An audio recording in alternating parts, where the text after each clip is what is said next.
Orinan'ny kabary izay nataon'ny filohan'ny teteza mitandra Joel nandritran'ny lanonan'androany dia nitondra ny fomba fijeriny avy hatrany ihany koa ireo pomba ny filoha amin'izao fotoana izao. Isany amin'izany moa ny antoko TGV raha ny fanambarana izay nitondra matoa Lanto Rakotomanga ary dia fitava tanindrazana ny akon'ireny kabary ireny. Ho an'Andriamatoa Augustin Andriamananoro kosa dia nanambara ny tenina ny fahazo sy adidin'Andriamatoa Andra Joel ny filatsahako fidiana amin'ny fifidianana filoham-pirenena. Kabary mifono fitiavan-tanindrazana sy fahavononana iroso amin'ny fanivanana naseho an'ny filohan'ny teteza mitandra Joel, hoy ny sekretera nasionaly ny antoko TGV Ramatoa Lanto Rakotomanga.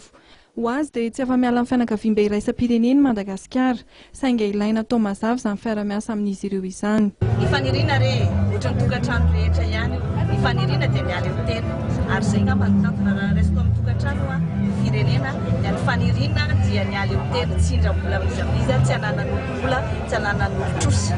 Fa nefa koa izay lazaiko hoe arakaraky ny eo am-pelantanana, arakaraky ny fahaiza-mitantana ny eo an-tokantrano no ahafahana manatanteraka an'izay karaha mahay tantantsika.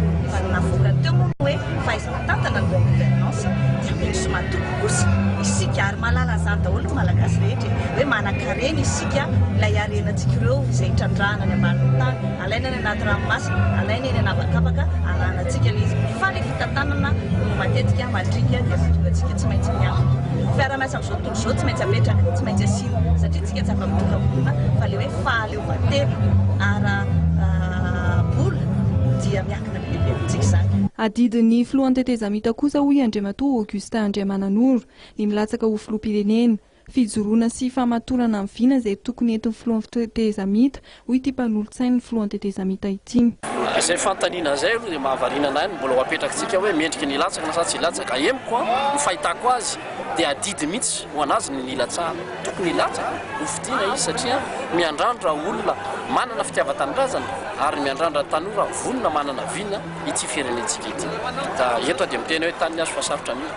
Ho an'ity mpanolontsaina ny filohan'ny teteza mita ity dia naseho an'ny filohan'ny teteza mita fa misy ny tsirariny ao amin'ny fitrandrana ny harem-pirenena izay ataon'ireo firenena vahiny raha araka ny fanazavany.